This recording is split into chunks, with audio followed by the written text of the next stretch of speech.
We are not talking as members of parliament. We are carrying the voices of the millions of the people we represent.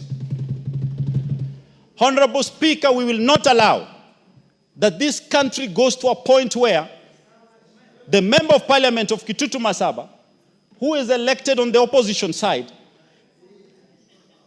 cannot be able to get classrooms for the children of Kitutu Masaba. We are not going to go back where we begged certain institutions for our people to get the very basic. Education is basic. Classrooms are basic. Bursaries are basic. We are not going to allow a point where we have to go back to nil, seeing loyalty for our people to get what is their right. NGCDF has brought equity to this country. NGCDF should fought for by all of us and by the people who are forever taking it to court, who only appear in the villages carrying bottled water once in a blue moon to attend a funeral and cannot even sleep in those villages. We are the ones who carry those children of the poor, children who do not have pampers. We are the ones who carry them, look them in the eye, and see the dream in their eye. For those who sit in Nairobi, sit in the courts, well-ventilated offices, do not tell us what the people go through. We are the ones who know what the people go through. We are the ones who know the dreams of the poor young child. It is our responsibility as a House, all members, to show up today. Because if you do not show, we'll put you in the bracket of the aloofness that is represented by the people active in courts. Honorable Speaker, I would like to end there and say that I support this bill because with this bill, our children have a future. Thank you, Honorable Speaker. Honorable Agnes Pareyo.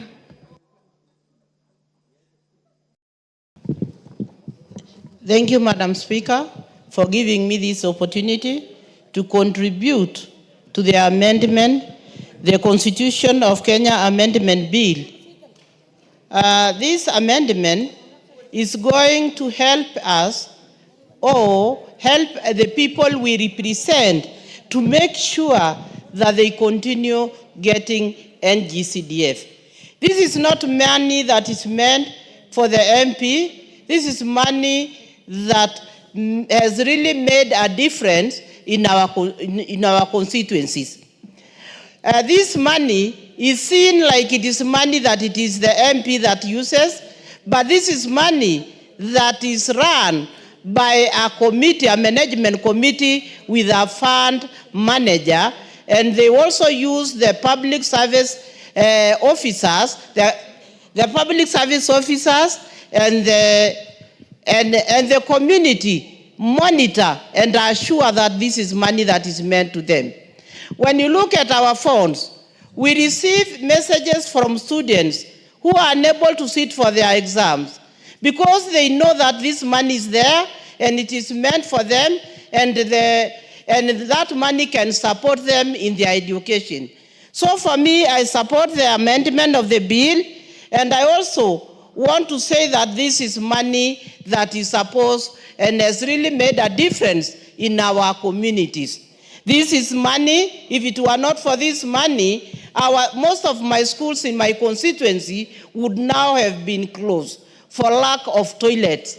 This is money that the community and the constituency know that this is money that we can get, and this is money that we can reach. So for now, we must stand up, all of us in this House, to make sure that this amendment, we have really gotten a quorum so that to make sure that this money remains with the people and this money remains at the constituency. For the National Affirmative Fund, I also support these women. I pity with them because the area they serve is a very huge area. It is the whole county. And when I see them, giving water tanks, giving out the tents to the women, and they are always there for the bursaries. And the money they get is too little. And they still make sure that this money is felt in their county, in their... Please protect me, don't confuse me. And so I support, and I also want to say that this money is not enough for them. This money should be added to the women so that they can manage this money, and this is money that women in our constituencies, in our counties are really feeling. The NGCDF money, affirmative action money, is money for the people. It's not meant for the MP. So I support the amendment bill and say that we should come out in large numbers with the members of parliament to make sure that we get the quorum to pass this bill. Thank you, and I support. Very well. Member for Kandui, Honorable Makali. Thank you, Madam Speaker, for giving me the opportunity to also weigh in on this particular bill. First is to really thank the people who thought about bringing the NGCDF, specifically Senator Kabue, who started up this bill.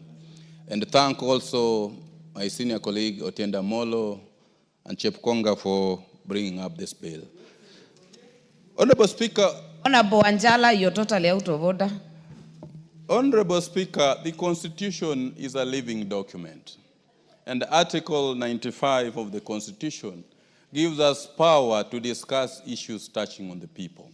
The people have granted us sovereign authority, and members of parliament sit to represent the people.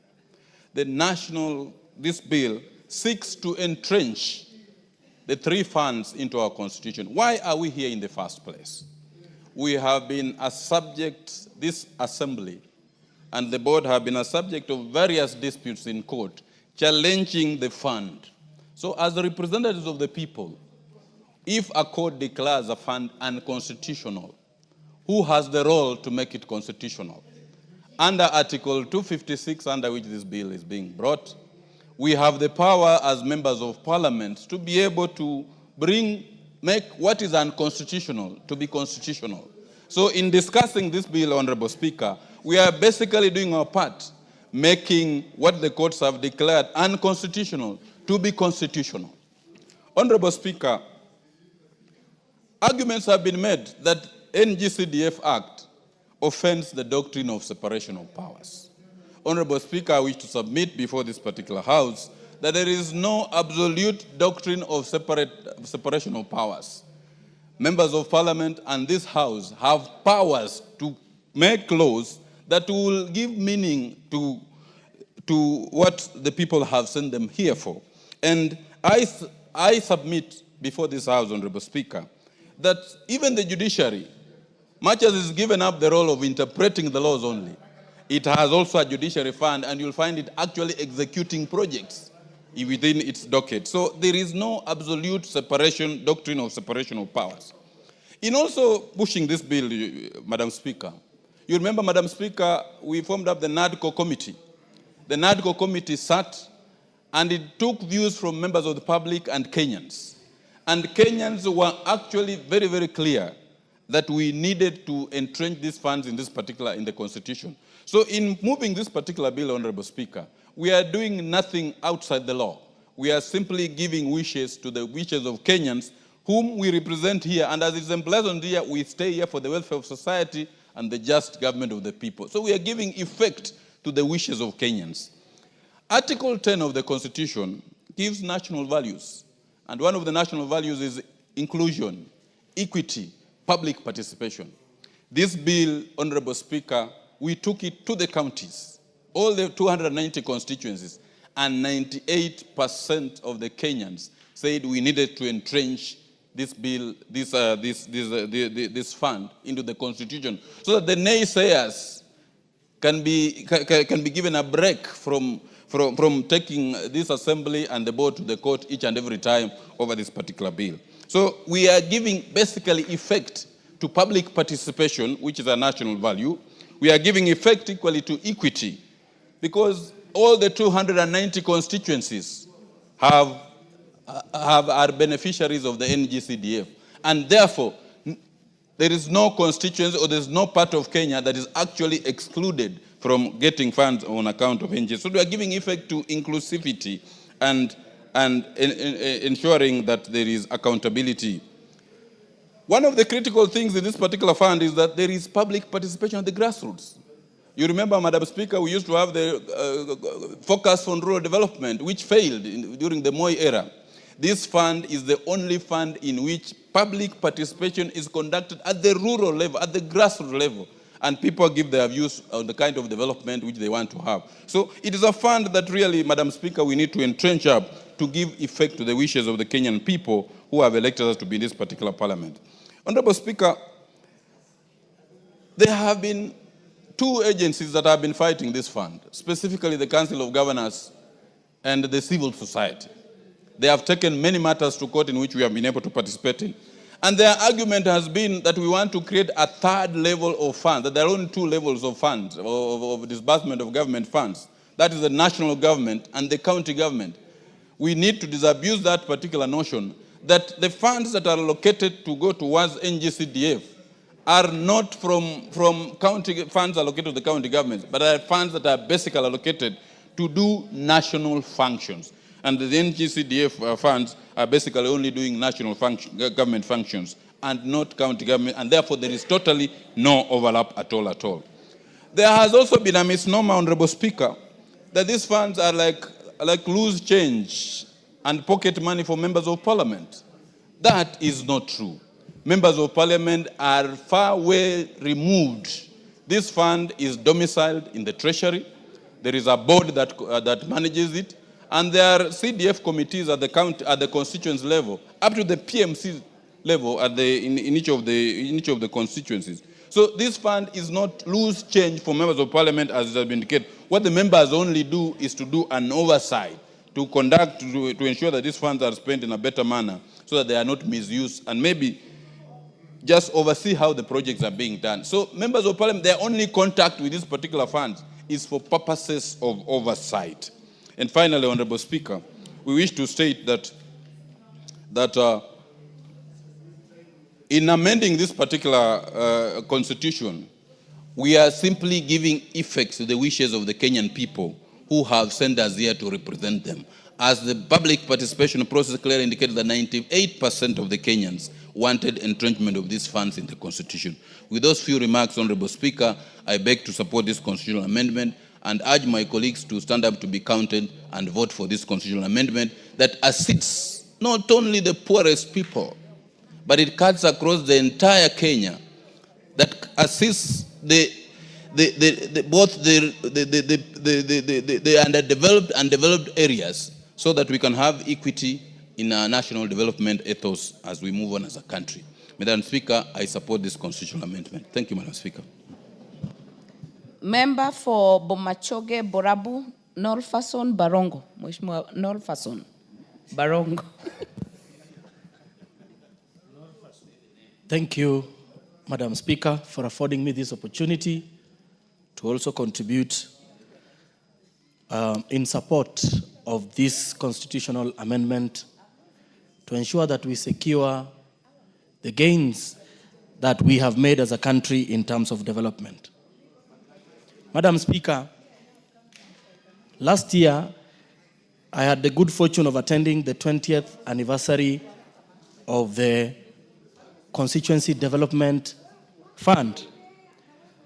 To understand why this fund is very important and must be now entrenched in the Constitution, we listened to a tale by the former Member of Parliament for Olkalau, Honorable Muriuki Karue, who got frustrated trying to get development for his constituency.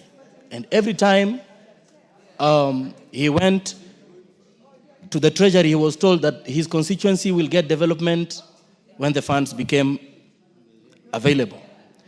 His frustrations were arising from the fact that in his constituency, students were learning under trees.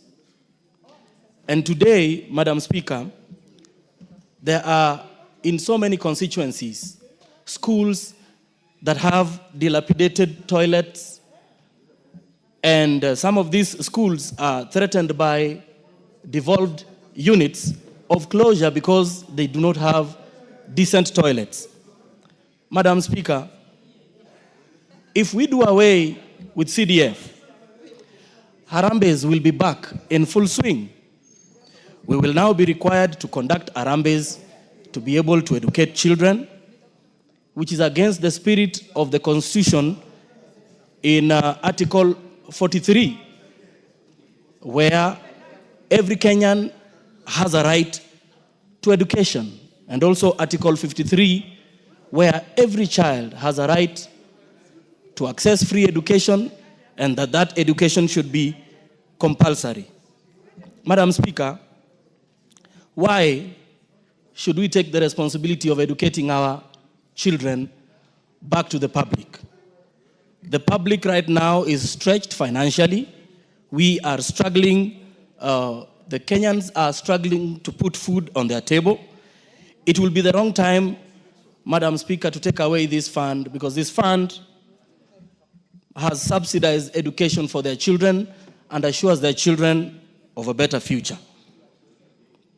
Madam Speaker, if we take away this fund, most of the ills that have bedeviled this country will be back. We will be back to making sure that we will be back to politicizing basic services for Mwananchi. Madam Speaker, the process of engaging public in determining what is their priority projects in their constituencies is a constitutional requirement. And the current NGCDF, as constituted, has been ensuring that the public have a say in what are the priority projects that have to be undertaken in their constituencies. Madam Speaker, I think the public spoke emphatically by giving their views on what needs to be done going forward. The courts have announced their position that this CDF is currently unconstitutional, and it is upon this House now to make a decision to correct the things that the court has actually raised, so that this fund is now entrenched in the Constitution, so that Kenya can continue to receive the development that ensures that there is equity across the land. For this reason, Madam Speaker, I want to encourage our members, those who are not in the House today, make your way back to Nairobi, make your way back to the chambers, make sure that the overwhelming support we received from the public around the entrenchment of this Constitution becomes a reality this afternoon. Madam Speaker, for these reasons, I support this amendment. Thank you. Member for Nthiwa, Honorable Martin Owino. Equally appreciative, Madam Speaker, for the opportunity to say to our friends, the mover, Senior Counsel Tinda Molo, Chepkonga, and also the second, Sir George Murangara. Madam Speaker, there's no one who is saying that CDF does not work. National government CDF works. What we want to do here is to protect what is working for Kenyans, to remain working for Kenyans, and to lock out these busybodies who keep on going to the courts all the time. Madam Speaker, just speaking from my own constituency, and I know it's the same. If I go to Mary Maingi, constituency is the same. Cynthia, the same. Wherever we go, Matthias here is the same. You will see CDF in action and what CDF does. Madam Speaker, in Dewa, where I have 204 schools, 152 primary and 52 secondary schools. Without CDF, before that, children were just sitting in a classroom learning and seeing goats grazing outside. And that is across the nation. Now that has changed because we are building classrooms. We are reducing population in classrooms. Where children used to have 80 in a class, now they are halved. So children are performing better because of CDF. I have testimonies where others have completed their high school and completed colleges. They are back in the community, some as lawyers, some as engineers, giving back to the community. Where in those areas, children would have dropped. Teenage pregnancies are reduced because of sustaining kids in school, because education is an equalizer in all this. What I wonder, and I ask our colleagues to think about, we appropriate money to Ministry of Education. It's the second, actually, in that peg. But you don't see what that money does on the ground, including infrastructure, which is supported even internationally. So, I speak on behalf of the people of Mbewa. Classrooms are decongested, laboratories are built, so we can compete with schools like Alliance and everybody. Water, provisions, environment, even sports. I don't know why sports were removed, Madam Speaker. Even sports, people were very active in our constituencies because we were driving the sports as well. Madam Speaker, when we talk of national ethos, and another member have alluded to it here, when we talk of value for money, equity, inclusivity, emergency responses, that is the heart of CDF. Notwithstanding, other people, other devolved units are there, but they're not responding even to emergencies. Now we are even pushed to be responding to toilets as emergencies, which should not be the case. What happened with the capitation we give the ministries? Where do they take their money? So mine is to protect what is working and entrench this into the Constitution. In fact, if we were to rewrite the Constitution, this is the most important decentralized fund in 290 constituency. You would have not even thought of having 47 counties. Those monies would have been channeled through this, and you would see the impact it would have done in these areas. Lastly, entrenching this into the Constitution will cure what we call oxymoronism of leadership, where you say one thing and you do the other. What CDF does is seen. And because it is people's driven, public participation is a must, approval system is up to the board, and even in this house we have a committee that oversees that board. So the whole system should be replicated in other areas of activities. If those who are jealous of its functionality, I think what they should do is to copy what CDF does. Without belaboring on the obvious, allow me to say I support this. And members, if where representation is needed this afternoon, it is in this house. Thank you, Madam Speaker. Honorable Cynthia Muge, member for Nandi.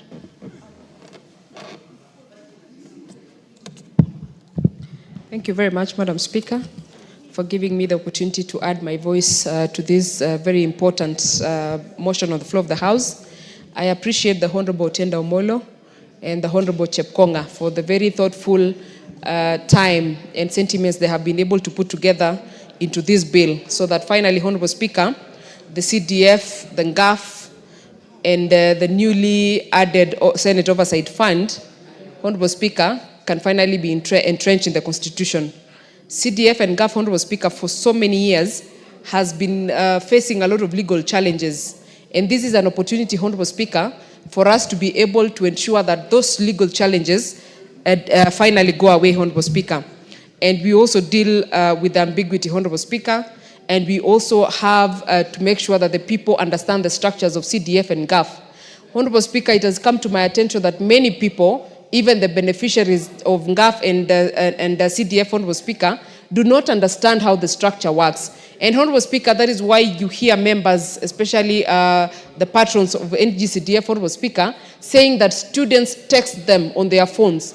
Honorable Speaker, I think it's also high time that the people in this country and the beneficiaries and those people that run institutions and organizations, Honorable Speaker, understand how structures work. The NGCDF, Honorable Speaker, and GAF have a structure. And just to speak to GAF, Honorable Speaker, I wish the people knew that there's a structure that runs GAF. And Honorable Speaker, allow me to say this. The people who have attached GAF and NGCDF to members are not the members themselves, Honorable Speaker. They are the people outside there.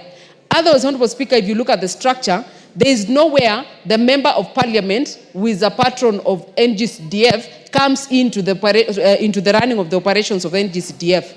Honorable Speaker, same to GAF. Myself, as a member of parliament, Honorable Speaker, being a woman rep, I do not run GAF. I am just a patron. I am just an oversight authority for GAF.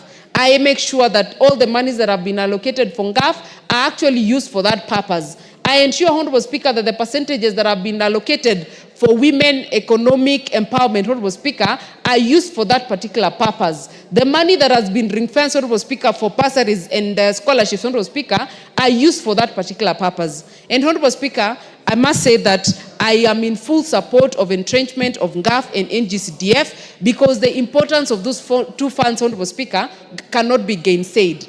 Honorable Speaker, before GAF came in and before NGCDF came in, for instance, my county, Honorable Speaker, there were no direct empowerment projects that go to the people. But with GAF, Honorable Speaker, that needs to be entrenched in this constitution, Honorable Speaker, we now have members of the community, the women, the youth, the person living with disabilities, and other vulnerable groups able to access funds, Honorable Speaker, for empowerment. You find groups, Honorable Speaker, in the villages.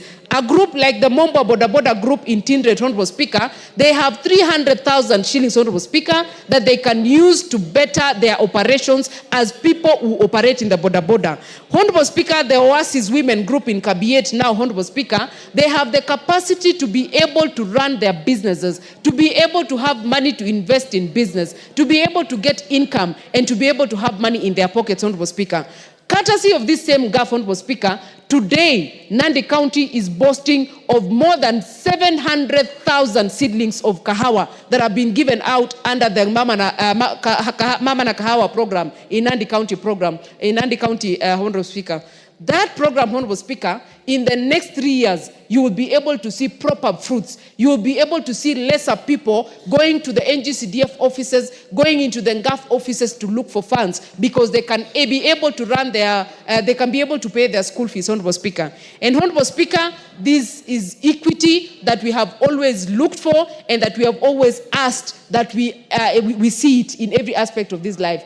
Honorable Speaker, I cannot even give adequate accolades to NGCDF. For me to be here today, Honorable Speaker, I am a product of NGCDF. I got bursary from the office, Gwen office, then Honorable Speaker, in 2013, in 2012. And I appreciate what NGCDF has done to me and to other vulnerable children who needed and require education. Honorable Speaker, when you walk around the constituencies that we come from, you will be able to tell where you are courtesy of a branding that has been done under NGCDF. You will know whether you are in Mgwen, you will know whether you are in Likuyani, you will know whether you are in Sambweni, you will know where you are, courtesy of projects that have been done by NGCDF. And Honorable Speaker, I am in total support of this entrenchment so that, Honorable Speaker, these funds can continue giving services to the people, these funds can continue being important to the people of Kenya. And Honorable Speaker, we are not doing this because we are members of parliament today. I can assure you, Honorable Speaker, that in 2027, September, during the swearing in, I will not be in this house. But NGCDF and GAF must be in this house, Honorable Speaker, so that it can be able to serve the people of Kenya post me and you who are sitting in this house, Honorable Speaker. So we are not doing this, Honorable Speaker, for us. We are doing it for the people of Kenya. We are doing it for the children of Kenya. We are doing it for the women of Kenya. We are doing it for the youth of Kenya. We are doing it for the PWDs of Kenya, Honorable Speaker, so that this fund, Honorable Speaker, can live beyond any member and any person who gets an opportunity to sit in this house. So, Honorable Speaker, with those very many remarks, I support the entrenchment of NGCDF, of NGAF and Senate Oversight Fund to the Constitution of Kenya so that we can stop running battles in courts with the people who like going to court, Honorable Speaker, and deliver the services to the people of Kenya. I support, Honorable Speaker. CDF Committee Chair. Thank you, Madam Speaker, for giving me the opportunity to give my views and support the entrenchment of the Constitution of the NGCDF and GAF, and also the Senate Oversight Fund. Madam Speaker, first I would like to thank the Honorable Muriuki Karue, who did a good job. I was in this house, Madam Speaker, at that time. And before, there was nothing else people were doing in the rural areas. They were busy selling their cows and selling their produce to build schools. Schools were built exclusively by the parents who had children in school, and also well-wishers, Madam Speaker. But currently, with what has happened is a transformation of this country. We have lessened the burdens of the public through the provision of funds which are people-driven. The committees which have been set aside in and gazetted by the Attorney General are going to work tirelessly to make sure that the fund is managed and given the priority of the people of what they need. Madam Speaker, this fund is an equalizer to all. It makes those who are poor be able to take their children to school. It makes development equitable, no matter what kind of government is there. Even a dictatorial government with the existence of CDF, which can decide that there will be no money to a certain area based on political support, CDF will equalize. And everybody will be able to feel what they are paying in terms of taxes. Madam Speaker, we also want this, the funds to be entrenched, because we have had serious litigants in this country. I want to say for sure, Kenya has evolved into a very serious democratic country, never seen even in Africa, because everybody has a right to challenge whatever is done in this house. They go to court. They are also allowed to run in the street and they declare or give what they want what they require. So doing this is the right thing, so that we are able to shield this fund from being destroyed by litigants and others who do not wish other people well. Madam Speaker, if you compare what the NGCDF is doing in the constituencies, and you compare what the county governments are doing in the various areas, if you compare the schools built by CDF, the county government have only one responsibility in education: to build the ECD classes. And there are only 2 in every primary school. Madam Speaker, we are going to almost, after the enactment of the Constitution, to have the counties. We are in the 12th year or so. And in fact, the governors have not finished even building the nursery schools, only 2 classes. When in the CDF, the boards and the CDFCs who are there in the constituencies have been able to build classes, numbers. They are almost done with them. So, Madam Speaker, we need to support the enactment and the entrenchment of this constitution so that we are able to support. I wish we had brought in the ward fund so that we can be able to remove some amount of money from the county government and give to the ward representatives so that there will be a management system which is there in the ward so that we see development on the ground. But here, since we have not been able to get it in this time, I hope members can think about it so that we can have a ward fund as part of the entrenched fund which is required, which we get money from the counties. Madam Speaker, when you look at the counties' money which they are given, 400+ billion, and you compare with what the CDFCs in every constituency get, almost a total of about 54 billion. It is just like day and night. And that is why at the end of every term of a member of or the governors, they usually pass through court to be washed before they go home. So we do not know how we are going to protect the money of Kenyans from being misused. Madam Speaker, the reforms which will be required in these two funds after the entrenchment, I wish that members should think about how we shall have to give real strict rules and regulations and the act itself to the board so that they can be able to manage the fund effectively. If we are going to have if we entrench this, we need to think about what do we want to make sure that these two funds or the three funds are going to go through so that we are able to make it perfect and out of the litigation area.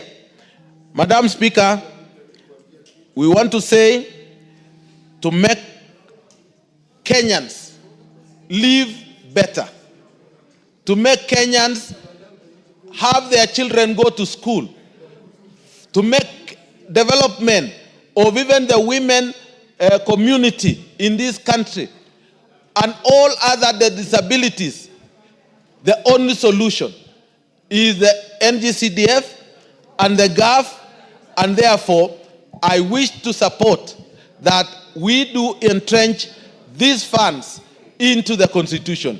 Thank you, Madam Speaker. Member for Wajir West, Honorable Yusuf Mohammed. Thank you, Madam Speaker, for giving me this opportunity also to support the entrenchment of NGCDF, GAF into the Constitution. Madam Speaker, Kenyans have spoken. We have done public participation everywhere in this country. And Kenyans have overwhelmingly supported this bill. That clearly shows the trust the people of Kenya have in NGCDF and the GAF. But Madam Speaker, I don't want to put myself or go to debate with governors who are claiming these specific funds to be abolished or taken off from the records. I want to tell those governors, even if this money today is taken back by the national government, it will not come to the county governments. Why? Because NGCDF functions are very clear and distinct. NGCDF and GAF are doing what the national government functions are, specifically education, security, energy, and the rest. My question is, if these funds are abolished, where will the governors and the county government get money to fund the gap? If they're able to do it, they could have done it now. Education is not devolved function, and security is not a devolved function. Madam Speaker, the people who are advocating for the removal of this fund are people who do not understand what the person at the grassroots level feels about it. These are people who are able to pay the school fees of their kids,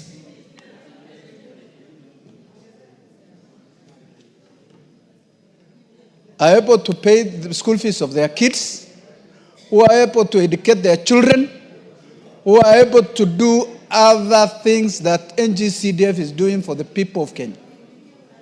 Madam Speaker, as much as we argue whether we entrench or not, we need to understand the following. One, Madam Speaker,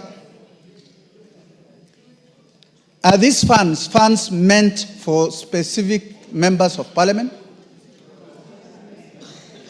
Are the funds being used by members of parliament for their own gains? We all know these funds are used for a specific purpose by a board. The members of parliament are doing their oversight role, which is to confirm and make sure that money are used appropriately and the right way that is required by law. But this notion, Madam Speaker, of some members or Kenyans believe that these funds are used by members of parliament is not here, not there. And I say so.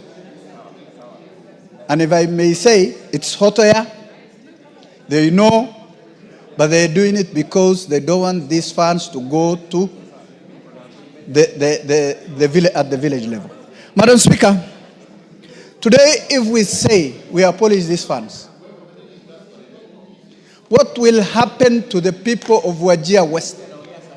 What will happen to the schools of the remotest place in this country? The schools that cannot get any infrastructure development from national government since inception, Madam Speaker. And their only source of funding was NGCDF, Madam Speaker. There is no school in Wajir West that was not either built, equipped by CDF, Madam Speaker. That clearly shows this money is doing exactly what the national government and the county government, the two levels of government, were supposed to do, Madam Speaker. Madam Speaker, it will be very unfair to the people of Wajir West if these funds are removed, Madam Speaker. On behalf of the people of Wajir West, Madam Speaker, I want to put on records that these funds should be entrenched in the Constitution, Madam Speaker. Madam Speaker, I have seen some busybodies, I say so, who are always running to the courts to challenge whatever is good for this country, Madam Speaker. It is unfortunate that even those who are at the corridor of justice or courts to challenge the legality of these funds, Madam Speaker, are coming to members of parliament or going to the CDF board or CDF committee to request for bursaries, Madam Speaker, including the judges, Madam Speaker. They go to the CDF committee of their constituency to request for funds. And in that same place, they are here judging against the legality of these funds, Madam Speaker. Everybody knows, Madam Speaker, whether these funds are supporting the people of Kenya properly or not. what we need as a house, I can see members of parliament are not around today. I want to urge everybody to come so that we get to third.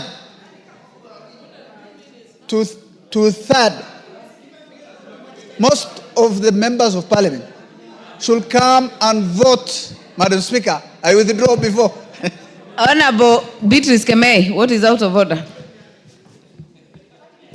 Thank you.